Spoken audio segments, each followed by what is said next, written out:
Assalamualaikum warahmatullahi wabarakatuh. Selamat siang sahabat lancar. Selamat berjumpa kembali ya dengan kami. Berbicara tentang keluhan berebet ya, atau kurang tenaga tepatnya di mobil ini. Untuk keluhannya katanya yang pertama boros ya, untuk bahan bakarnya sangat boros katanya seperti itu. Kemudian tenaganya tidak ada, dan untuk suara mesinnya berebet atau pincang ya. Dan setelah kita lakukan pengecekan di sini bisa kelihatan ya, katanya ini sisa ngebenerin orang ya katanya. Tapi kami di sini lebih curiga ini di otak-atik sendiri sama yang punya mobil ya. Karena untuk posisi injektor bisa kelihatan, untuk posisinya itu dari bagian luar ya seperti ini. Padahal untuk aslinya untuk posisi soket itu di bagian sini di dalam ya. Ini terbalik seperti ini. Makanya kami di sini curiga ini hasil otak-atik sendiri karena sampai parah terbalik seperti ini, hal yang sederhana ya. Oke, lanjut setelah kita lakukan pengecekan ya. Atau kita coba hidupkan dulu ya mesinnya di sini biar kita bisa dengarkan untuk suara mesinnya.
Kedengeran ya ketika kita angkat gas. Untuk gasnya itu pelan-pelan, diurut pelan-pelan.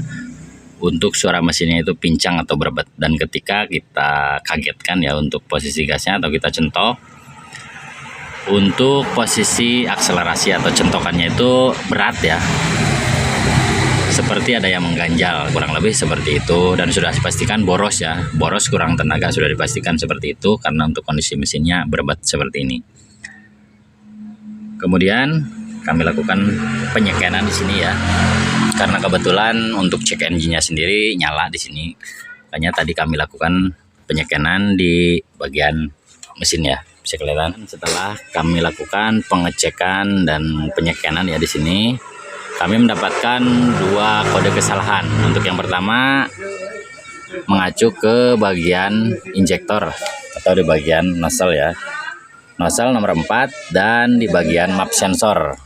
Itu data yang kami dapat dari scanner. Namun di sini kami akan sedikit berbagi pengalaman untuk melakukan pengecekan tanpa menggunakan scanner. Karena mungkin ada dari kawan-kawan ya yang masih belum punya scanner atau yang punya mobil kebanyakan tidak punya scanner. Makanya di sini kami sedikit berbagi pengalaman cara pengecekan atau cara mencari penyakit berebet atau pincang khususnya di mobil T120 SCS injeksi. Untuk langkah awal ya, untuk yang sangat sering kami temukan untuk keluhan pincang itu yang pertama ada di bagian busi atau kabel busi, intinya di bagian pengapian. Untuk melakukan pengecekan di bagian busi, kawan-kawan tinggal hidupkan mesinnya ya. Sebenarnya untuk pengecekan busi sudah kami buatkan tutorial, cuma kami bahas lagi di sini untuk langkah-langkahnya atau pengecekannya, langkahnya seperti apa kami jelaskan lagi di sini. Untuk melakukan pengecekan pincang, utamanya pincang ya.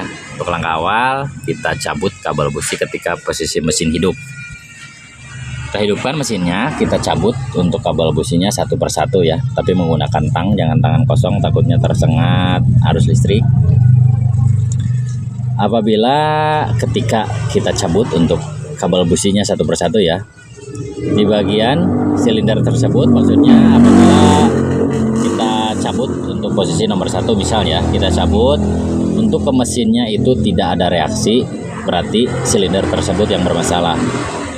Namun apabila dilakukan pencabutan ada reaksi, pasti makin pincang ya atau makin parah guncangannya, berarti silinder tersebut normal.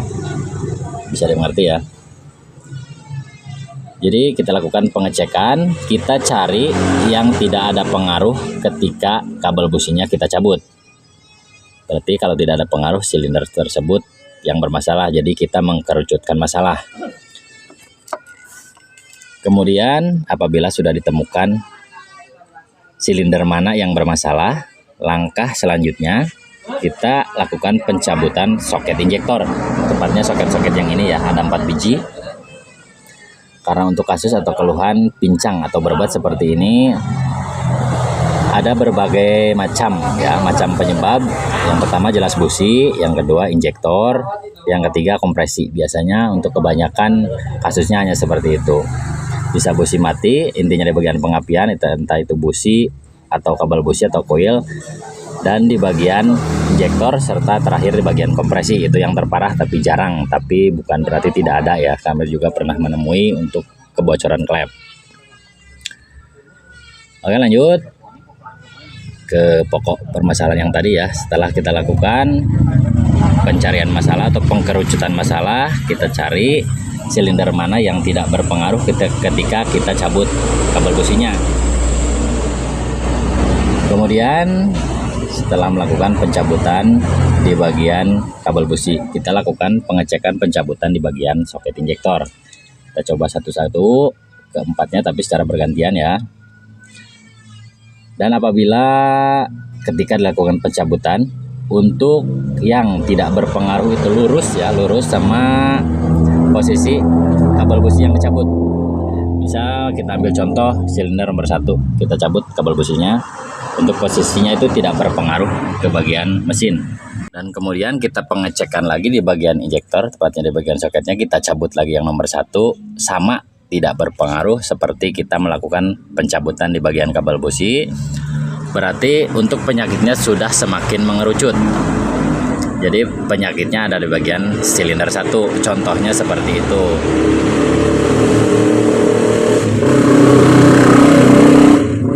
Dan setelah mengerucut ya, setelah mengerucut seperti itu, atau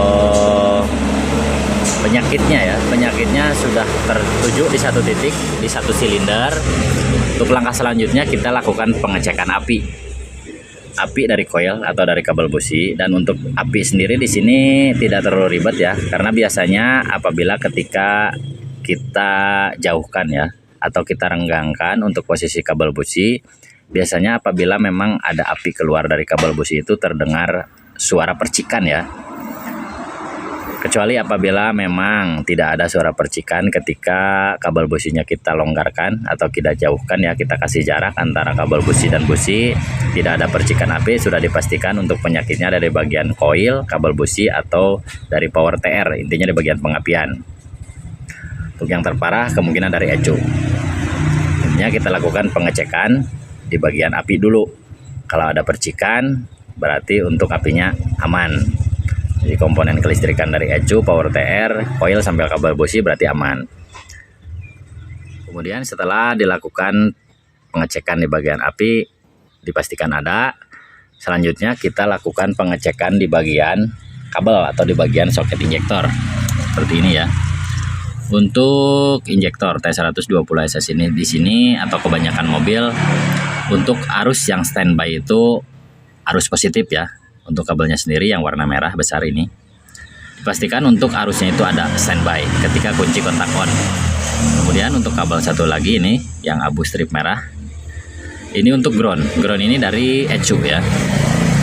Untuk ground ini ground putus-putus untuk membuka injektor atau membuka bensin. Dipastikan untuk kedua kabel ini ada arusnya, yang satu standby positif, yang satu putus-putus negatif. Kurang lebih untuk pengecekannya seperti itu.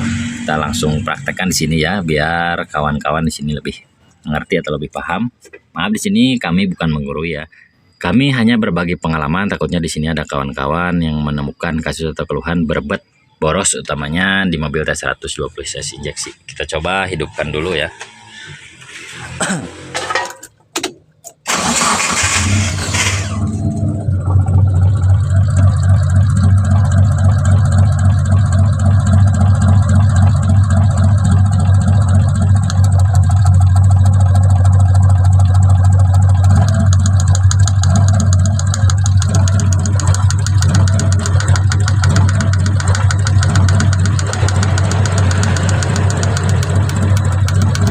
Kedengaran ya, ada suara percikan api. Dan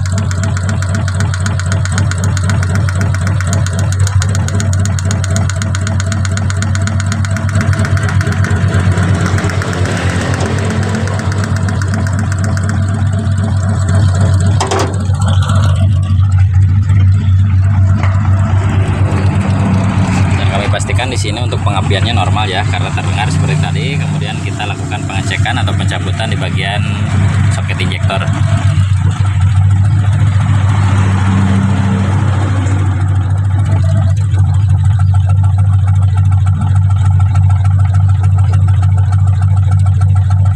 Kelihatan ya, tidak ada pengaruh sama sekali.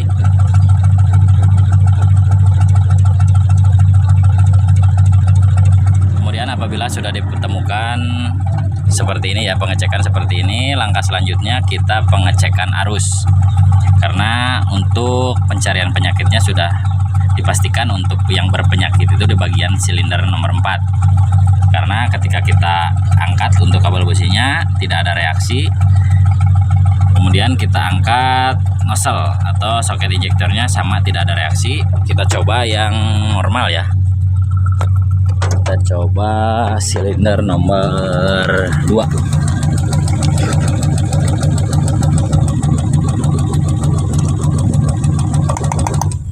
Bisa kelihatan langsung mati bahkan ya mesinnya. Kita coba hidupkan lagi.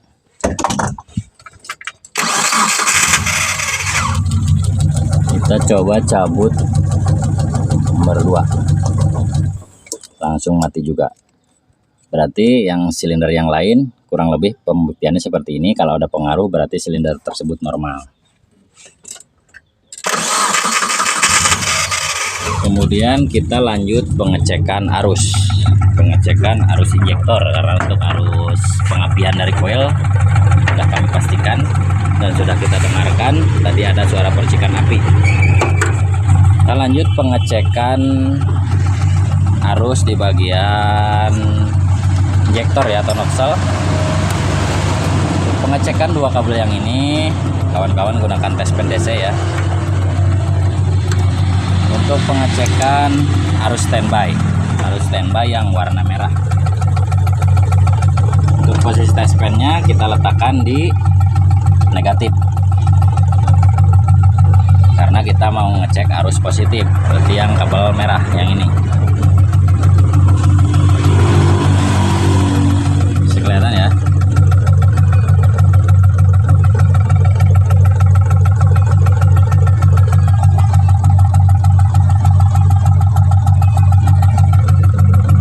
Kelihatan ada arus 11,6 volt.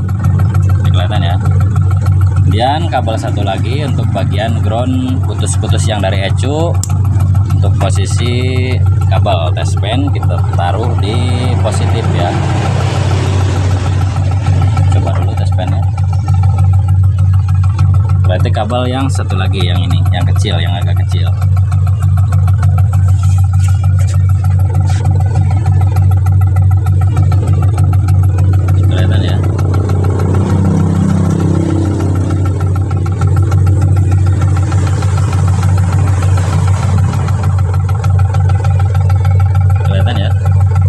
Posisi tes pennya itu berkedip, menandakan arus negatif yang putus-putus dari ECU ada sampai ke bagian soket. Jadi untuk langkah-langkah pengecekan tanpa scanner hanya seperti itu ya. Kita lakukan pengecekan arus api, kemudian arus injektor atau nozzle, dipastikan untuk arus-arusnya itu ada semua. Setelah ada kesimpulan ya, kesimpulan seperti itu, intinya penyakitnya ada di silinder nomor 4. Langkah selanjutnya adalah pengecekan busi. Kita lihat untuk kondisi businya, apakah memang basah ya. Di sini basah bensin atau basah oli, atau memang kering. Apabila memang basah, biasanya untuk businya itu perlu diganti alias mati. Namun apabila kering, berarti posisinya antara klep bocor atau memang injektor yang tidak mau mengeluarkan bensin atau bahan bakar. Itu kalau memang businya kering. Kalau busi basah jelas businya mati. Kalau kering ada dua kemungkinan. Yang pertama kompresi bocor, yaitu dari bagian klep. Yang kedua dari bagian injektor yang tidak mau mengeluarkan bahan bakar ke bagian intake atau ke bagian silinder. Untuk langkah selanjutnya kita cek dulu ya businya. Kita lihat kondisinya apakah memang kering atau memang basah. Oke, lanjut. Untuk businya sudah kami lepas ya. Untuk posisi businya di sini kering ya, bisa kelihatan, tidak ada basah. Setelah kawan-kawan lakukan seperti ini, apabila memang businya kelihatan kering ya seperti itu, untuk langkah atau opsi selanjutnya adalah menukar posisi injektor. Injektor yang bermasalah, misalnya kita curiga nomor 4 yang bermasalah ya, karena berdasarkan pengetesan tadi untuk nomor 4 ini tidak ada reaksi di bagian silinder 4. Kita coba oplos atau tukar posisi injektornya. Misal kita tukar ke nomor 1 ya, yang gampang untuk pengecekannya nanti, pencabutan soketnya. Kita coba tukar ke nomor 1, kemudian kita lakukan pengecekan ulang seperti tadi. Apabila untuk penyakit pincangnya itu jadi pindah ke nomor 1 ya, ke depan, atau dengan kata lain yang tidak bereaksi itu ngikut injektor yang ini, sudah dipastikan penyakitnya ada di injektor karena arusnya sudah dicek ya tadi. Namun apabila setelah dilakukan pemindahan atau pengoplosan untuk penyakitnya masih tetap di silinder 4, berarti penyakitnya bukan di injektor, kemungkinannya ada di bagian kompresi, kebocoran klep. Kalau memang penyakitnya masih di silinder 4 ketika untuk posisi injektor atau nozzle-nya sudah kita tukar. Karena untuk kompresi di sini jarang terjadi, kita coba dulu lakukan penggantian injektor. Karena kecurigaan kami di sini lebih besar ke injektor karena melihat kondisinya sudah lokal seperti ini, sudah gantian. Makanya kami di sini lebih curiga ke injektor yang bermasalah. Namun untuk pembuktiannya kita coba ganti dulu injektornya ya. Tujuannya kami cari injektor copotan ya, biar ada garansi. Kemudian biasanya untuk copotan itu lebih awet asal barangnya masih bagus. Untuk membuka injektor atau nozzle T120SS injeksi di sini tidak terlalu ribet ya. Kita cukup membuka baut 2 biji. Ini satu, kemudian di depan satu ya, yang ini.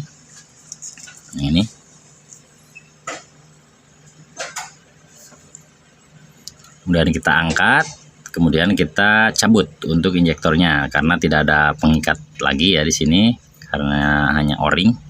Kita tinggal cabut ke bawah, kemudian kita coba pasang injektor yang baru copotan maksud kami, kemudian nanti kita coba hidupkan.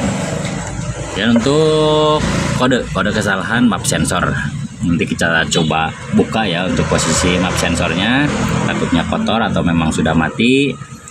Kemudiannya kita buka dulu dua buah baut pengikat, baut 8, kita coba bersihkan dulu.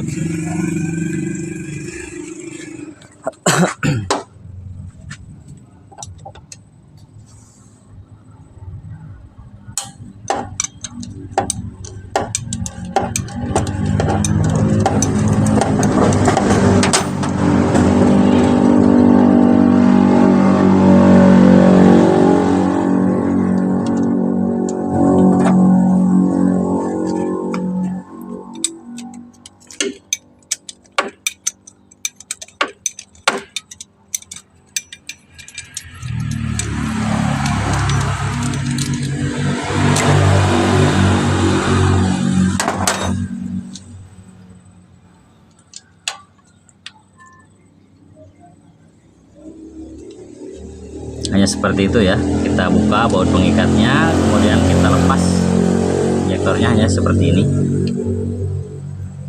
Penampakan injektornya seperti ini ya, warna biru seperti ini. Kita bukan bawaannya, kita bukan originalnya. Dan kita buka dulu map sensornya ya. Lanjut untuk injektor yang baru copotan sudah kami sediakan ya. Untuk yang bekasnya yang ini, yang baru original ya, ada tulisan di dalamnya, lisensi bos ya, original. Kemudian untuk map sensor, kelihatan di sini untuk map sensornya sisa dibersihkan ya, kelihatan bekas sikat seperti ini.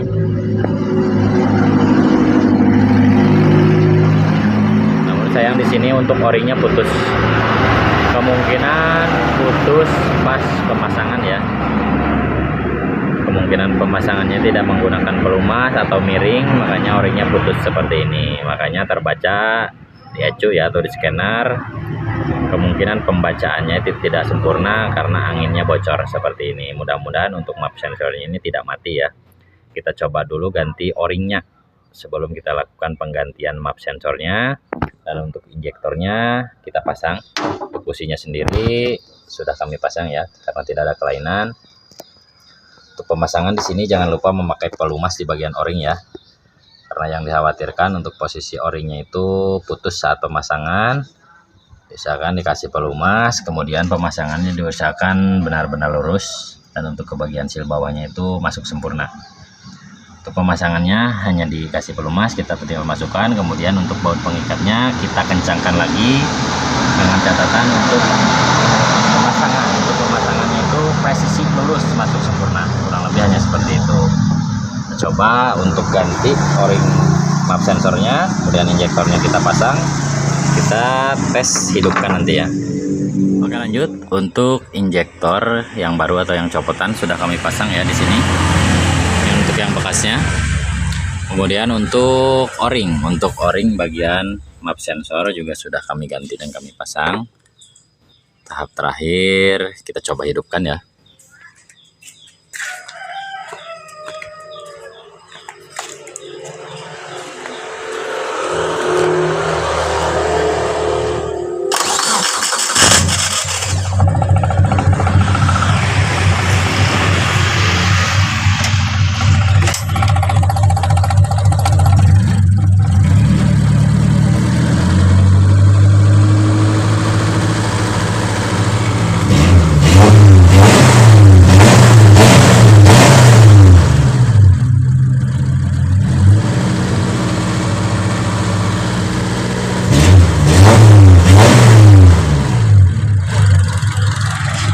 Hasilnya kurang lebih seperti itu ya. Suara stasionernya sudah halus seperti ini. Untuk guncangan di mesinnya sudah hilang dan sudah sembuh ya. Kalau penyakitnya sendiri seperti yang kami katakan dari awal berdasarkan acuan dari scanner. Penyakitnya ada di bagian injektor yang bermasalah dan di bagian map sensor yang o-ringnya sudah putus seperti itu. Dan untuk di gas spontan dicentop ya, seperti itu, dan untuk stasionernya sudah halus. Dan mungkin untuk tutorial kali ini dalam cara menangani atau mengatasi kasus atau keluhan T120 SS injeksi berbet, boros, kurang tenaga. Cukup sekian dari kami, mudah-mudahan bisa bermanfaat untuk kawan-kawan semua yang punya kasus atau keluhan seperti ini, khususnya di mobil T120 SS injeksi.